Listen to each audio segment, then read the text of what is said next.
Bueno, bienvenido a todo el mundo. ¿Me escuchan ahí?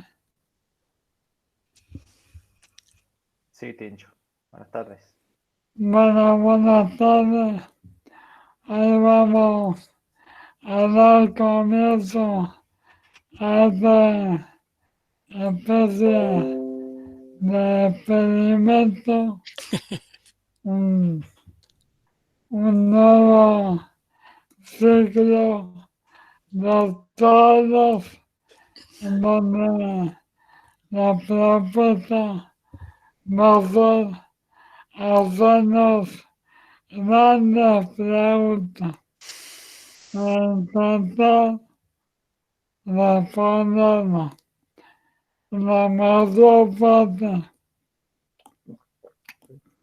la mayor parte de las preguntas puede pasar que no necesariamente encontremos respuesta, pero sí más preguntas. Ese es el caso de la pregunta del día de hoy, una pregunta importantísima. La pregunta es, ¿cómo se originó la vida? Y para ayudar a responder esta pregunta, hemos invitado al doctor Gabriel Bernardino, que es vicepresidente de la Academia Nacional de Ciencias y director del Museo Botánico de Córdoba.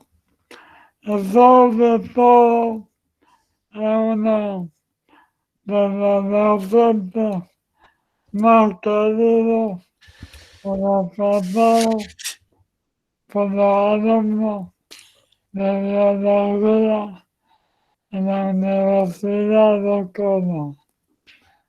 Así que, bueno, Gabriel, te dejo todo tuyo.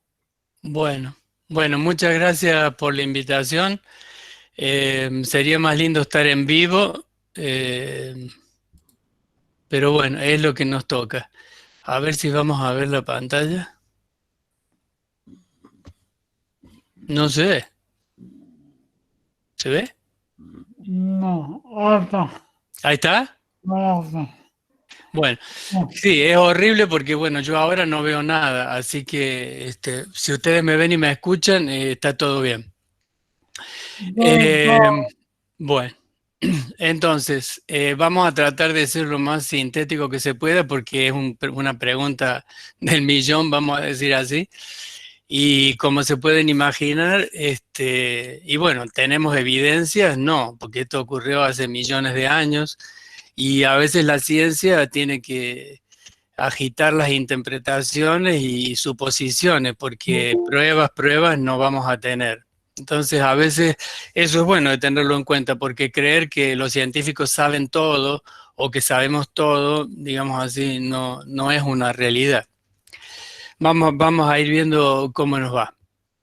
Cualquier cosa, preferiría que pregunten interrumpiendo, si fuera el caso. Y de paso les digo que ya le mandé por email al profesor Martín la presentación, o sea que después la pueden ver tranquilos y cualquier duda que tienen la pueden sacar, la van a tener y no hace falta que copien ni anoten nada.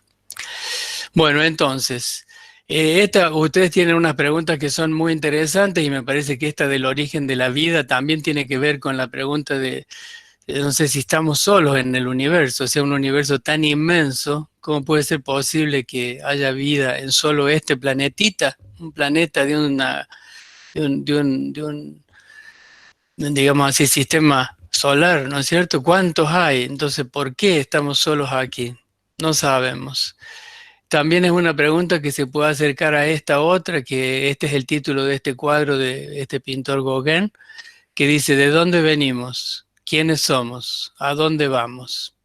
O sea, es una buena pregunta saber qué es la vida y cómo se originó en este sentido. Bueno, no sé si están familiarizados ustedes con lo que es el multiple choice, que es una especie de prueba que te hacen una pregunta y te dan varias opciones. Supongo que sí, que alguna vez se las habrán hecho. Entonces, bueno, buenísimo. Entonces, como para ver las posibilidades que tenemos de cómo se originó la vida, vamos a hacerla como si fuera un multiple choice y las vamos a ir desarrollando. Bueno, la primera es como re loca, pero ¿por qué no? O sea, seres extraterrestres o bien la trajeron o bien la enviaron. La otra, que también es estas dos, tienen un origen extraterrestre, o sea que la vida no tendría un origen terrestre, ¿no? Vino en meteoros u otros cuerpos celestes, ¿cierto? O sea, meteoritos que caen a la Tierra, trozos de cometas, lo que fuera que cae, y por qué no pensar de que ahí vino la primera célula. Otra opción sería, bueno, la opción, digamos así, religiosa o de fe, que podríamos decir que, bueno, poderosos seres celestiales la crearon. Es otra opción. La opción, entre comillas, científica, tendría que ver con un origen terrestre de la Tierra y físico. Digamos, la teoría, el punto C sería metafísico, ¿no es cierto? Entonces, que sería que productos químicos de la sopa primordial se combinaron para hacerla.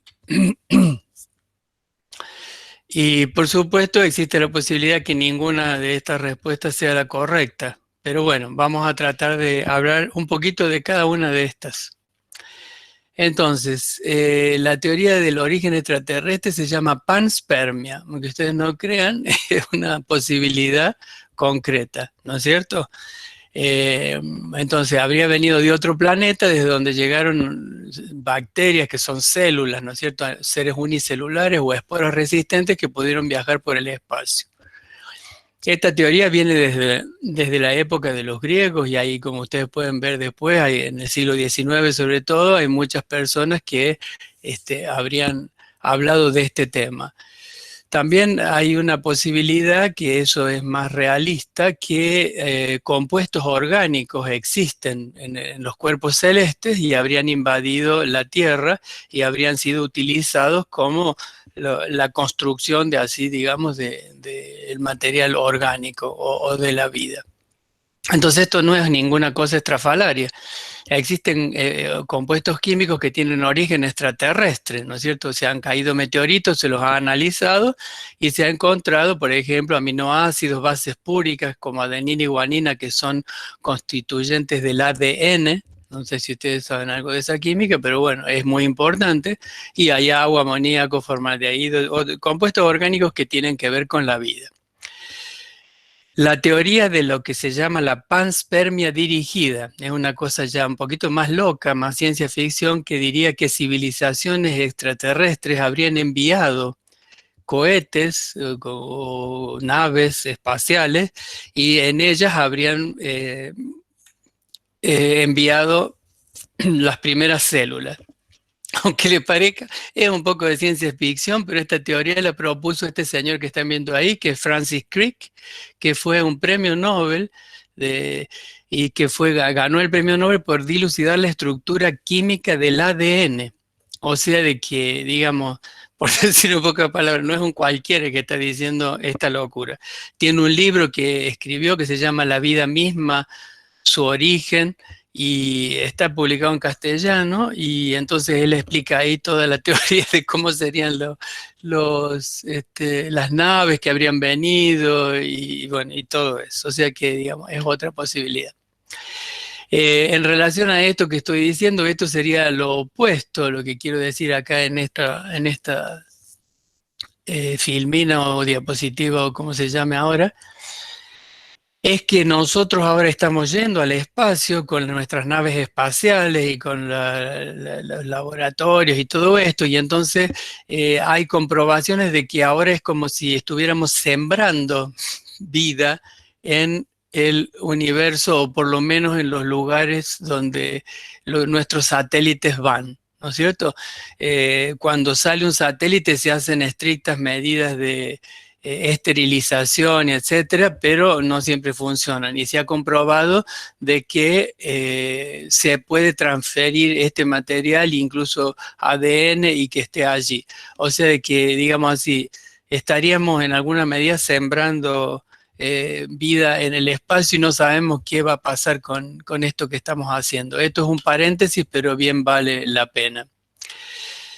La opción de que seres extraterrestres ya pasamos, que seres celestiales, para decir de alguna manera, o religiosos o lo que fuera, es una opción, ¿no es cierto? Tampoco la vamos a poder comprobar, como no vamos a poder comprobar la teoría científica que yo les voy a comentar, pero digamos así, tenemos que ser conscientes de un aspecto que me parece que es importante de decirlo en esta charla que estamos teniendo, que la ciencia y la religión son dos aspectos distintos, dos dominios, dos mundos de el hombre, de la humanidad, y que se basan en cuestiones diferentes, ¿no es cierto?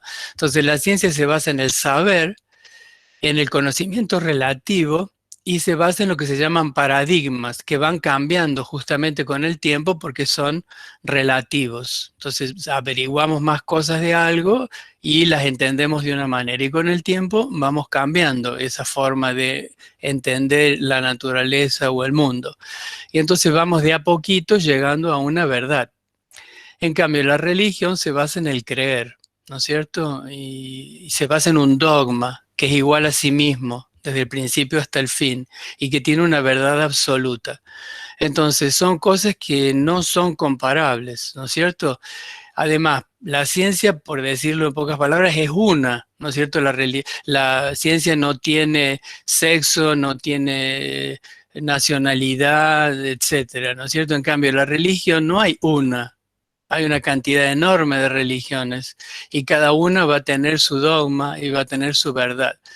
Entonces, con esto yo diría que, bueno, si uno quiere creer que un Dios determinado creó la vida, puede hacerlo, pero desde el punto de vista científico nosotros vamos a tratar de explicarlo, no por un origen extraterrestre ni por un origen metafísico, sino vamos a tratar de explicarlo como un fenómeno natural que ocurrió en la vida. Y eso es lo que vamos a intentar explicar ahora, que sería la teoría de la generación espontánea de la vida en la Tierra.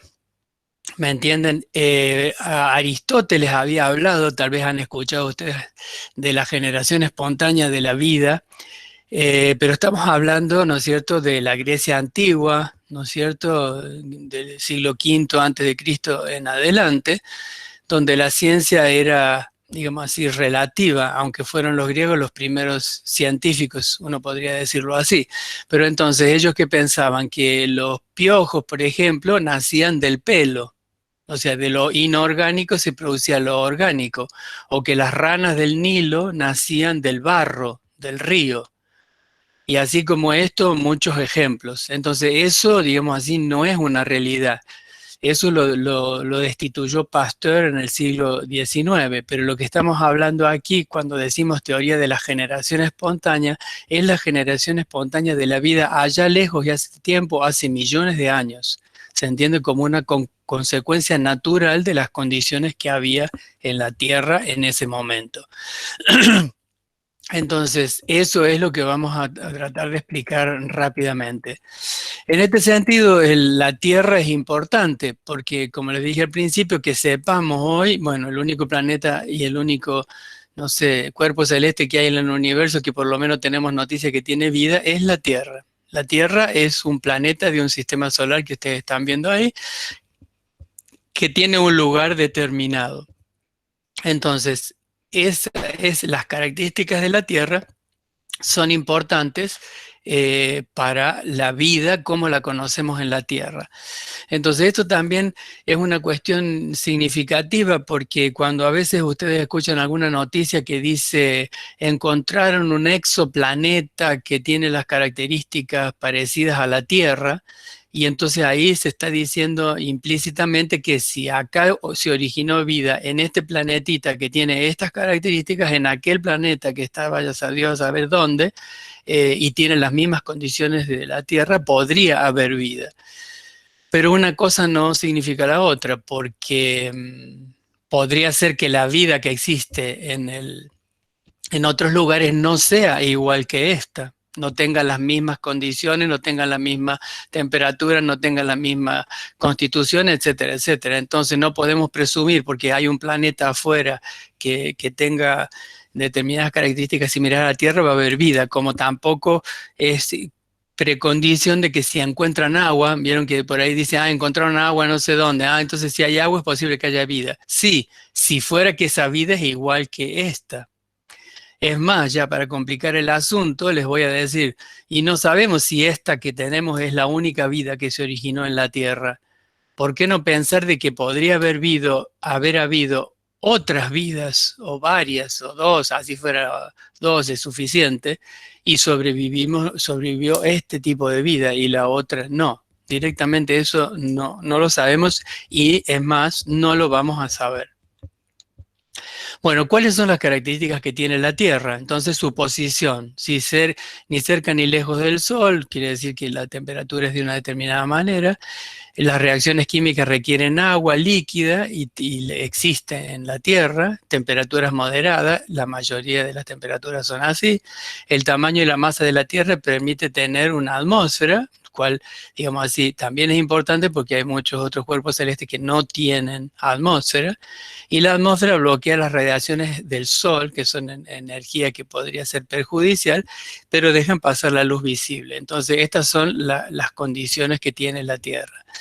Y nosotros como, digamos, científicos vamos a elaborar una teoría, porque no es más que una teoría, no vamos a tener comprobación, de que la aparición de la vida en la Tierra habría sido un fenómeno natural, ¿no es cierto? No extraterrestre ni metafísico.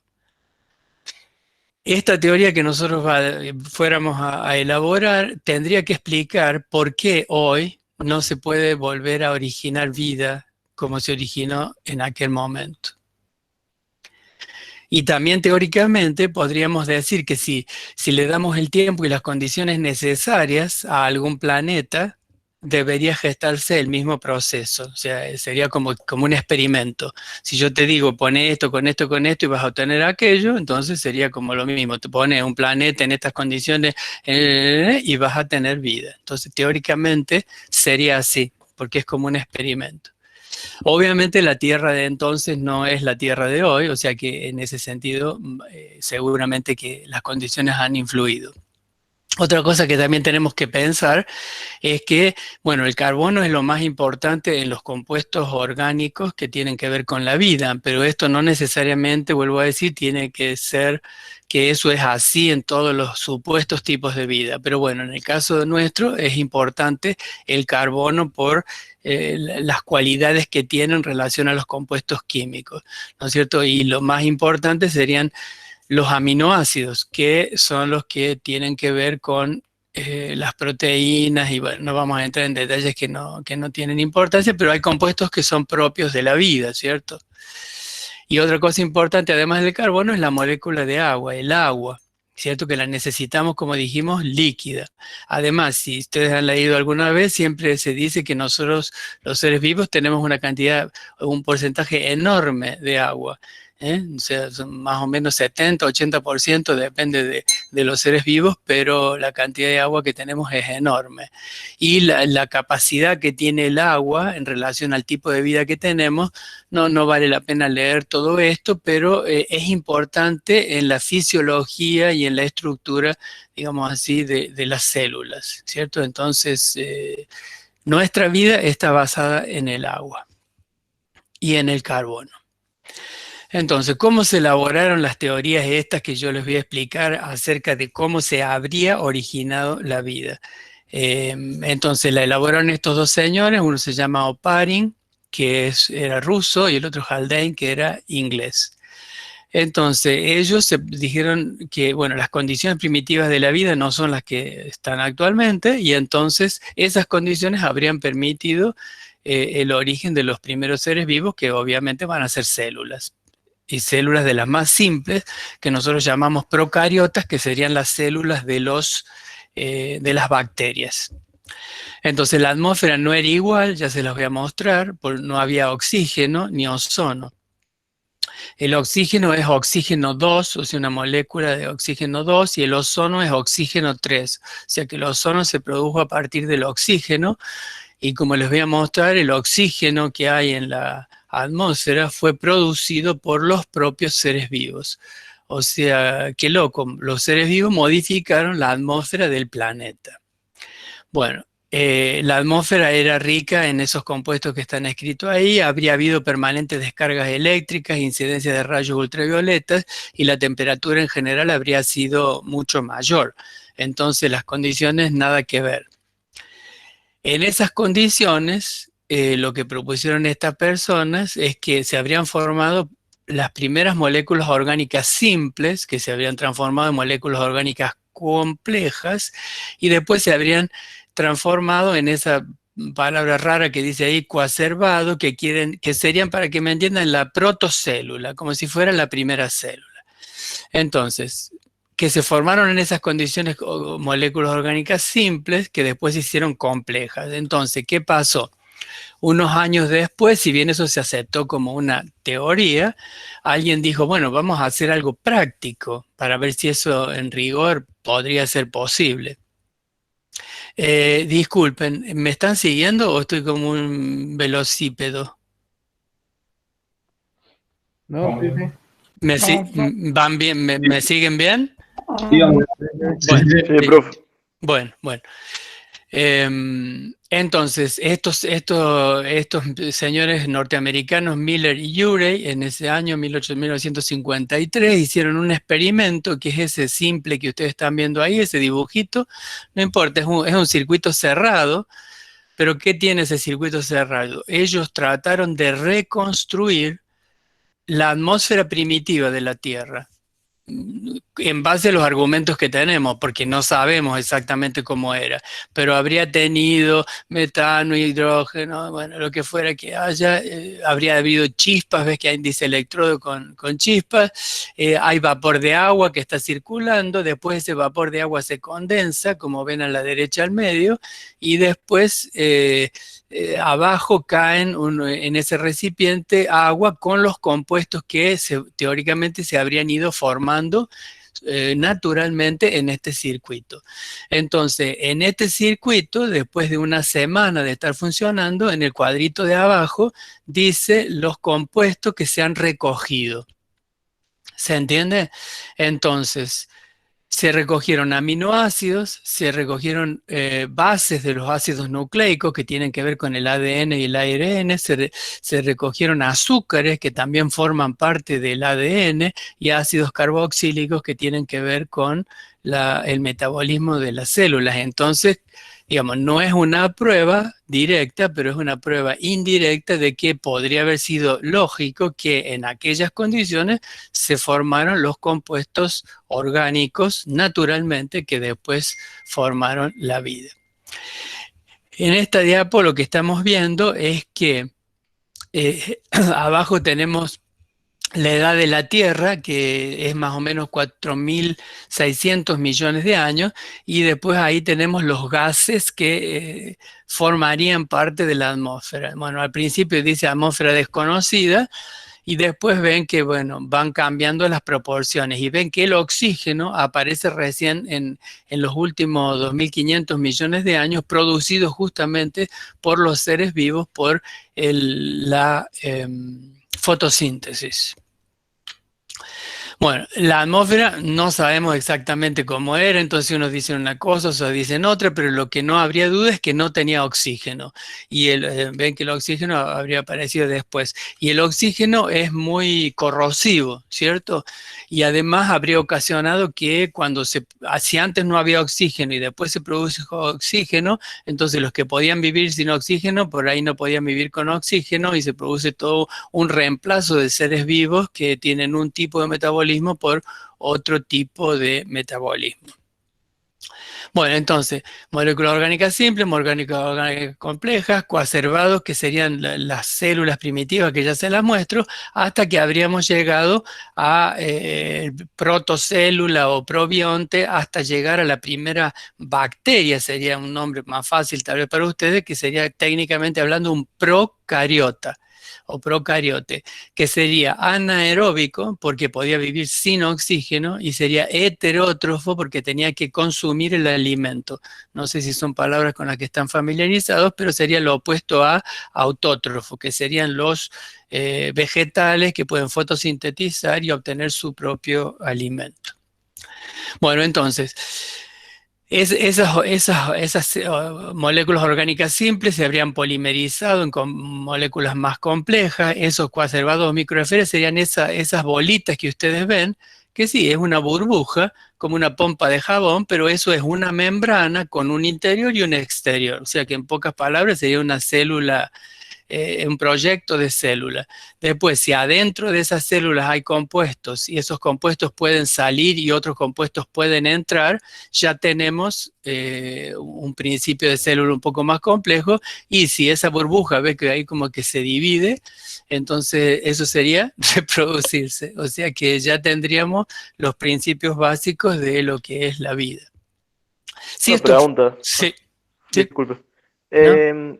Si, ¿por qué no hay ninguna prueba de vida anteriores, tipo que no le haya hecho ninguna falta de oxígeno? Digo que usted decía de que por ahí se sustituyó vida de vida que sí no necesita el oxígeno con vida que sí necesita el oxígeno. No sé, ¿se entiende más o menos a lo Sí, que me refiero? no, más o menos, pero es como decir, ves que ahí decía, dice procariota anaeróbico heterótrofo. Los primeros seres vivos no necesitaban oxígeno. Cuando se produce el oxígeno en el medio, que lo producen las propias plantas, ese oxígeno se vuelve pernicioso para algunos seres. En cambio, otros lo utilizan, como nosotros que estamos respirando el oxígeno. ¿Me entendés? Como un balance entre una cosa y otra. Hoy Claro. no es que no existen anaeróbicos hoy, sí existen, pero tienen que estar viviendo, por ejemplo, en nuestro intestino o en las profundidades de los océanos o de la tierra donde no hay oxígeno. No sé si eso te ayuda. Sí, sí, entendí. Había entendido mal el concepto, capaz. Ah, ok, Pensé ok. que antes había que necesitar el oxígeno y se murió y ahora hay otra vida que sí necesita el No, oxígeno. Había no, entendido eso. no. Ok. Bueno, entonces, estábamos con que esto sería un proyecto de célula que sería como se supone que se han originado. Y estas estructuras así, microesferas o coacervatos, se pueden formar en el laboratorio, así como les mostré esa otra parte del experimento de Miller-Urey, se forman estas. No son células, eso sí, pero podría ser el principio. Entonces, ese oxígeno que les digo que los mismos seres vivos proporcionaron a la naturaleza, en las capas más superiores se transforma en ozono. Ven ahí donde dice estratosfera, entonces ahí está la capa de ozono, que también habrán escuchado alguna vez. Entonces ese ozono, que es oxígeno 3, impide que las radiaciones ultravioletas del Sol penetren en la Tierra. Entonces, las condiciones de la Tierra hoy son distintas, no solamente porque la Tierra se enfrió, porque esto, porque el otro, sino porque existe hoy la capa de ozono que antes no existía. Entonces, por eso estaríamos diciendo, bueno, esta teoría nos está diciendo por qué hoy no se puede originar la vida en la Tierra. Esto es un árbol evolutivo de los grandes dominios que hoy consideramos en la vida, que son bacterias, arqueas, que son otro tipo de bacterias, pero son distintas, y eucarias, que serían los seres como nosotros, que nos llamamos eucariotas porque tenemos las células con un núcleo, ¿cierto? Esto simplemente lo quiero mostrar para que vean que En la parte basal, la parte basal es donde, después del tronco, digamos, las primeras ramas, tienen termofilia, ¿ven? Está marcado con ese color naranja.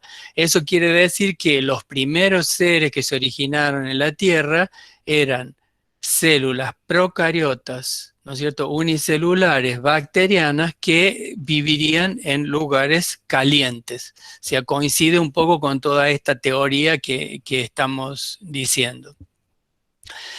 Esto sería para mostrarles, bueno, ahí está la edad del sistema solar, 4.600 millones de años, digamos. 3.800 millones de años cesaron los grandes impactos sobre la Tierra de meteoritos y radiaciones y todo esto, y los primeros restos fósiles de células, que sería el indicio de que hay vida en la Tierra, son estos que les voy a mostrar, los estromatolitos.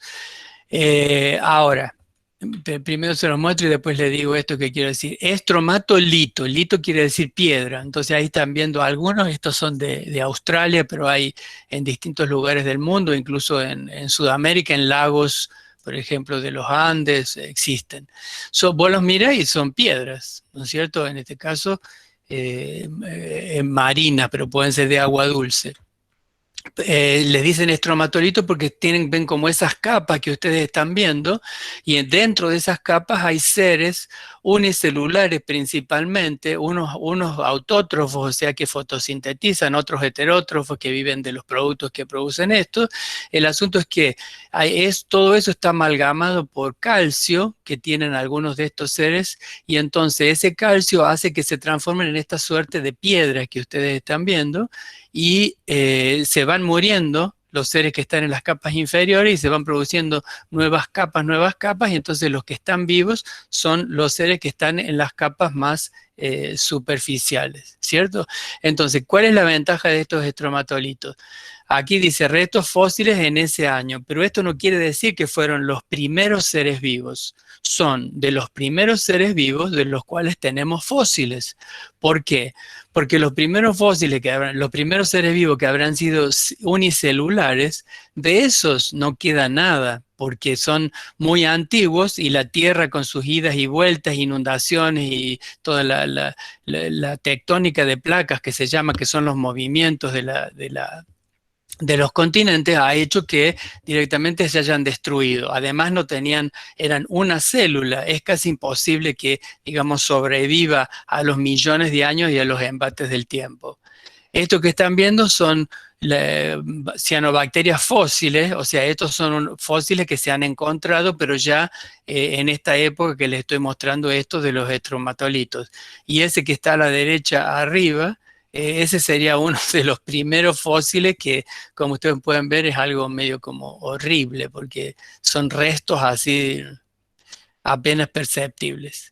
Bueno, y a partir de este origen de una célula, ¿no es cierto?, se habría comenzado la evolución de la vida, los distintos tipos de células, y habría llegado a estos señores que somos nosotros, que hoy estamos pensando y hablando sobre el origen de la vida. Una de las preguntas que siempre nos hicimos al principio fue, ¿qué fue primero, el ARN o el ADN? Entonces ahí están viendo el ADN, esa doble estructura, y el ARN. Y habría sido el ARN, porque es más simple, es menos estable, lo cual quiere decir que es bueno, porque puede modificarse. Y tiene lo que se necesita para sintetizar proteínas. Se puede replicar, quiere decir que se puede dividir, ¿entendés? Se puede dividir a sí mismo y forma enzimas que intervienen en la síntesis de proteínas. Entonces no necesita nada. Con el ARN podés tener proteínas, para decirlo en pocas palabras, que son elementos importantísimos y estructurales y funcionales de la vida. Entonces, después del ARN, se habría originado el ADN, que habría tenido más ventajas evolutivas y entonces habría persistido en los seres vivos. En el origen de las células eucariotas, que sería esta que están viendo, son importantes esos órganos, los que están viendo, que son las mitocondrias y los cloroplastos, que habrían sido bacterias independientes que fueron absorbidas por una célula y, por decirlo así, se quedaron a vivir adentro. Por eso se llama endosimbiosis. Entonces, es una cosa un poco loca, ¿no? Entonces, las bacterias las mitocondrias y los cloroplastos, que son orgánulos súper importantes de las células eucariotas, habrían tenido este origen, ¿no es cierto? Habiendo sido incorporados y sobreviviendo dentro de las células, con su propio ADN y su propio metabolismo. Bueno, esto ya lo dije, lo paso rápido porque ya nos estamos pasando, pero sería que primero habrían sido los heterótrofos, porque si pensamos que se formó esa celulita primera y estaba el medio lleno de material orgánico, podría haber entrado a, digamos así, consumir para su metabolismo esos compuestos. Y con el tiempo habría aparecido la fotosíntesis, que es algo más complicado, vamos a decir. Entonces, ven que ahí dice, la presencia de oxígeno resulta en extinciones en masa, dicho mejor que lo que yo dije antes, y los aerobios facultativos, es decir, aquellos seres que podían vivir con o sin oxígeno, eso quiere decir facultativos, sobrevivieron. Y a partir de ahí evoluciona la respiración celular y nosotros y los organismos multicelulares. Esto que están viendo sería de los seres vivos que están vivos hoy, los que se parecen más a los primeros seres vivos que se formaron. O sea, son unas bacterias que tienen esa forma y viven en lugares de Europa y de Islandia, así en lagunas saladas y calientes. Bueno, finalmente, la pregunta es, ¿la vida es el resultado inevitable de las condiciones de la Tierra primitiva o es un accidente fortuito? Y bueno, como yo se lo estoy presentando, sería que no es un accidente, es el resultado inevitable. Entonces, si hubiera sido de otra manera, aparentemente los pasos hubieran sido mayores. La otra pregunta es, ¿habría habido la misma inevitabilidad entre la primera célula y nosotros, monos inteligentes que tenemos razón y que podemos hablar y que podemos pensar en estas cosas? Y esto no es necesariamente así. Entre los primeros compuestos orgánicos y las primeras células habría habido una inevitabilidad, pero no necesariamente entre la bacteria y el hombre. O sea, si no se hubieran extinguido los dinosaurios, digamos, la vida podría haber evolucionado a partir de ahí en seres inteligentes. No lo sabemos. Y si fuera así, no seríamos mamíferos, sino seríamos reptiles. En fin, bueno, esta es la última. Que es una frase de Carl Sagan que dice, queda mucho por comprender sobre el origen de la vida, pero estamos llevando a cabo experimentos desde hace solo unos 90 años. La naturaleza nos lleva una ventaja de 4.000 millones de años. Al fin y al cabo, no lo estamos haciendo nada mal. Eso dice Carl Sagan. Y lo que no podemos hacer es esto, un experimento en el cual culmine con un ser vivo y que encima le pregunte a la investigadora, ¿sos mi mamá? Bueno, nada más. Muy bueno, le damos un aplauso, doctor. La verdad que Me pasé un poquito, pero bueno, no. Empezamos un poquito más tarde también. Bueno, muchas gracias por la invitación y ya le mandé por mail a Martín este PowerPoint, así que lo pueden ver cuando quieran. bueno, Listo. bueno, Chao, chao. abrazo, abrazo.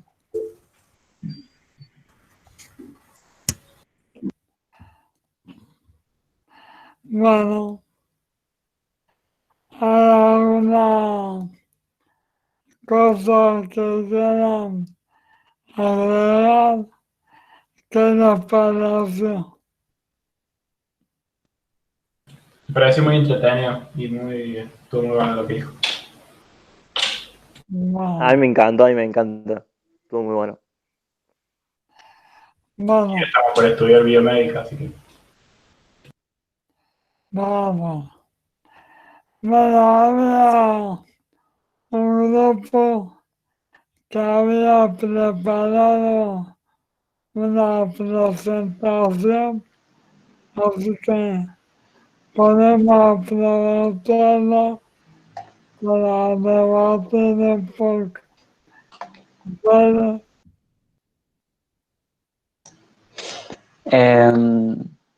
Bueno, presentamos, profe. Estamos con Nacho. Sí, porque la verdad no sabemos, porque Gabriel explicó todo lo que teníamos nosotros y lo explicó mejor. Un ¿Quiere 10, presentamos un 10, igual? Gabriel. O sea, no, Yo encontré, profe, un video que habla sobre la vida que se puede crear en planetas errantes, en planetas que están fuera del sistema solar. A ver cómo es eso. A ver, Contame. déjeme.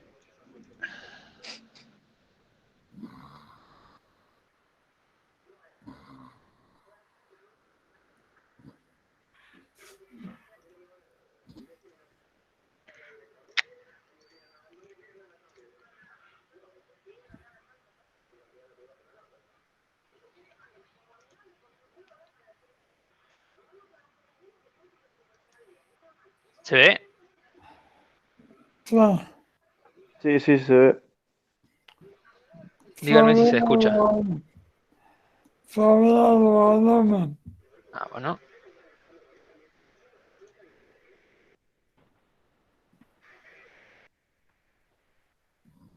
Creo que tenés que permitir el volumen, si no me equivoco en la presentación. Tampoco me deja acá. A ver. Pone presentar una pestaña. Ah, tenés razón. Déjame que...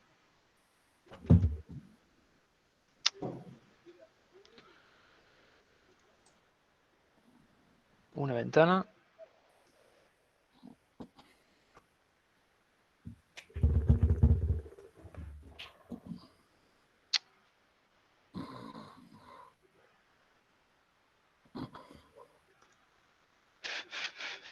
Tampoco... Parece que no me deja. Tenés que presentar una pestaña. Ahora sí.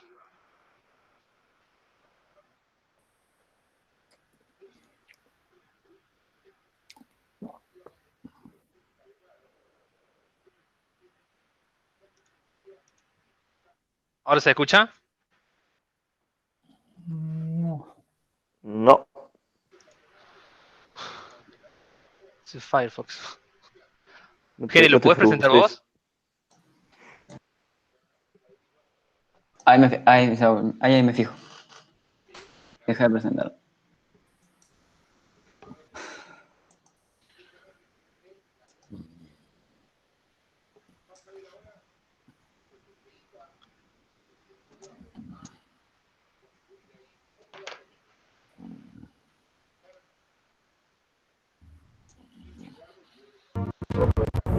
Ah, Rogue planets are planets that Ahí se escucha, travel through the universe alone. Medio mal. They pero bueno. inhabit the dark and vast space between the stars. Drifting alone through eternal darkness, no light warms their surfaces, and they're exposed to the freezing cold of outer space. They know no seasons, no days, and no nights, which could give away the passing of time. And yet, rogue planets might carry alien life to all corners of the galaxy. How would that work? And how does a planet become a rogue anyway?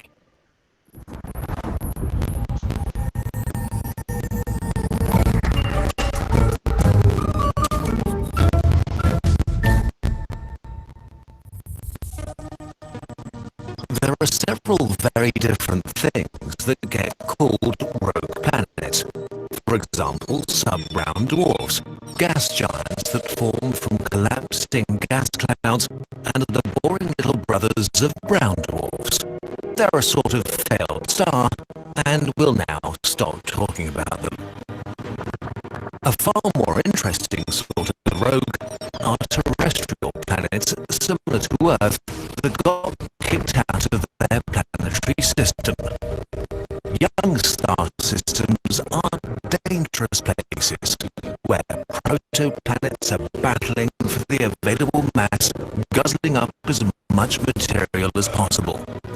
In this fight for dominance, they collide with each other or get dangerously close to each other's orbits. If a very massive planet moves its orbit closer to the star, it can kick smaller planets out of the system. But just because a planet has survived the growing pains of formation doesn't mean it's safe. Planetary systems can be disrupted by flybys from stars or black holes at any point. Up to half of all planets born could end up as rogues. The scientists don't agree on the numbers, but it's likely that at the very least there are billions of rogue planets in the Milky Way alone. Most rogues will share the same depressing fate. As their star becomes smaller day by day, the planet's surface quickly cools down to minus 270 degrees Celsius. If they have oceans, they'll freeze and become as hard as bedrock. Their atmospheres will sink down to the surface and eventually freeze too. But weirdly enough, some of these frozen dark deserts could harbor life. To understand how, let's imagine a planet similar to Earth in the same order of magnitude in terms of mass and composition. If we put it into deep space, how could it still support life? As far as we understand the nature of life, there is one indispensable ingredient it needs: liquid water. Water is important because it mixes things, both matter and energy, which lets interesting chemistry happen, like life. So our planet needs enough energy to keep at least a part of our oceans warm enough to sustain liquid water. Annoyingly, about 99.97% of Earth's energy budget comes from the sun. So our imaginary rogue Earth needs to work with the 0.03% of energy it has left, which almost exclusively comes from its hot center. Earth's inner core is a giant metal ball, about as hot as the surface of the sun, that's surrounded by the outer core made up of liquid metals that are very, very slowly solidifying, releasing a lot of heat in the process. As long as this process is ongoing, our planet will be geologically active, with solid and liquid material moving around and transporting energy to the surface where it can be harnessed as geothermal energy. While the hot core of every planet will cool off eventually, this process takes billions of years, enough time for life to come into existence and thrive. There's even one scenario that could allow an Earth-like planet to have oceans that are not frozen over. If the planet had an extremely dense and high-pressure hydrogen atmosphere, the gas would not freeze and could trap enough of the heat trying to escape the planet to enable oceans that extend all the way to the surface. And there's another possible way to stay warm: moons. If a rogue planet brings a moon or more along with them, a large enough moon could inject additional energy into the system via tidal forces. These forces stretch and squeeze the planet a little bit every day, like kneading dough, keeping it warm. But the most likely scenario for a rogue-bearing life is one with subglacial oceans under a kilometer-thick layer of mostly water ice. These are not completely absurd, since we already have a few of them in the solar system. So how could life sustain itself at the bottom of a completely dark, cold ocean? On Earth, deep down in our oceans in complete darkness, in volcanically active areas, there are hydrothermal vents called black smokers. They spew out a cloud of black material and hot water, providing a constant flow of minerals from Earth's mantle. Bacteria feed on the minerals and produce organic materials which attracts crustaceans, bivalves, snails, fish, octopus and tube worms up to 2 meters long. Not only are hydrothermal vents home to an incredibly diverse group of living beings, but also a contender for the place where life could have begun on Earth billions of years ago. In the dark ocean of a rogue planet, similar vents or volcanic activity could be the starting point and basis for complex ecosystems we can only imagine right now. One upside an ecosystem in a rogue planet ocean has is that the environment is extremely stable. The thick ice sheet protects it from all sorts of extinction events, and as long as the energy from the core keeps on coming, things stay pretty much the same. The most likely forms of life are bacteria and other microorganisms. But given enough time, more complex alien animals could feed on the smaller beings and thrive. It's not impossible that intelligent life could emerge in such an environment. If it did, it would find itself in a pretty weird world. Constricted by an impassable wall of rock-hard ice at the top and bedrock at the bottom. Without any plants to store star energy, there would be no wood, oil or coal. Even if there were, it's not like you'd discover fire at the bottom of an ocean. Without this energy, metals may never be forged into useful things. Our intelligent alien friends might never break through the ice. They might never realize that there is such a thing as outside and assume that their small world is all there is. Millions of generations might live and die in these dark oceans, ignorant of the unbelievably big universe above the ice, until the core of their planet cools off and all life vanishes. As the oceans completely freeze, the remnants of cultures and ecosystems will be trapped in an icy grave forever. If you think about it, it might be better not to be aware of all that. But the concept is disturbing and exciting. The universe might be teeming with life, trapped on planets that are basically impossible to leave. Worlds like this could frequently pass the solar system without us even knowing. Maybe one day, in the far future, humans will set foot on one of these frozen worlds and try to say hello. Okay, so we love gloomy future scenarios, but let's get back to the present for a different kind of surprise. Many of you want to know how we make our videos, so we made a video about that.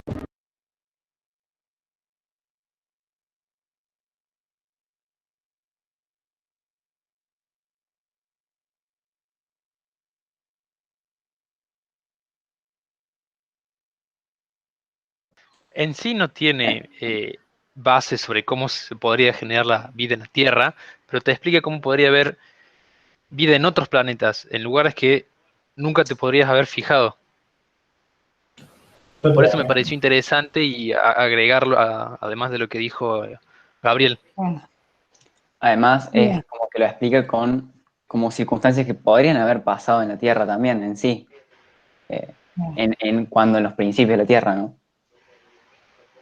El problema que yo veo de todas las explicaciones de la vida que viene desde afuera para comenzar en otro lugar es que la pregunta ¿cómo surgió?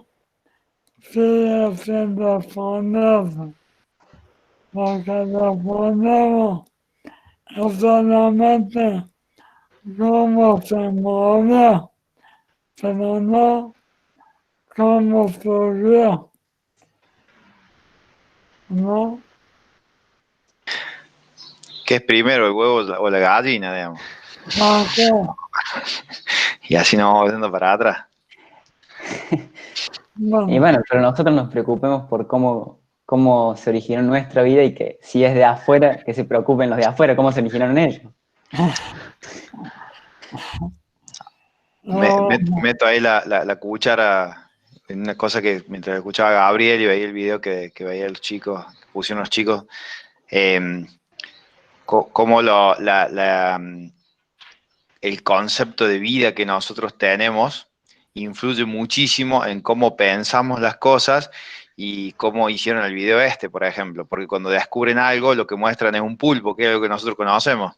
Pero Gabriel dijo una cosa, que es que las investigaciones muchas veces tienden a buscar vida tal cual como la conocemos nosotros, pero en realidad en otros lados quizá hay un concepto de vida que es totalmente distinto al que nosotros tenemos en la cabeza.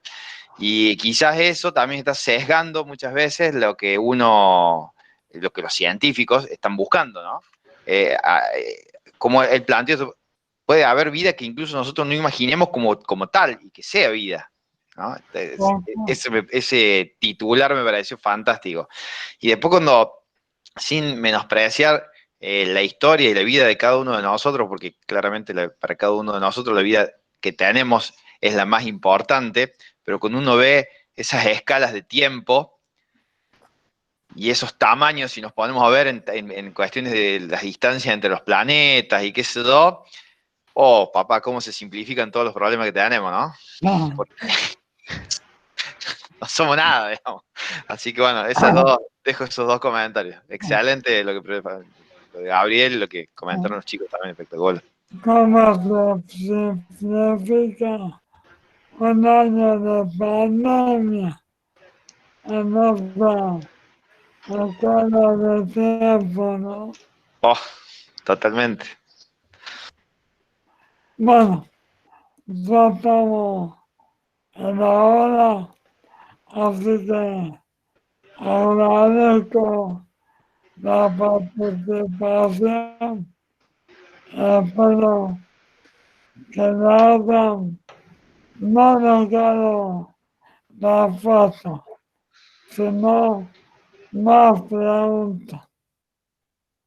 Nos vemos la próxima. Excelente. Gracias por la invitación. Gracias. Nos vemos, profe. Chao, chicos. Chao. Chao, nos vemos. Chao. Chao, profes. Nos vemos. Chao, profe. Chao, profe. No, profe.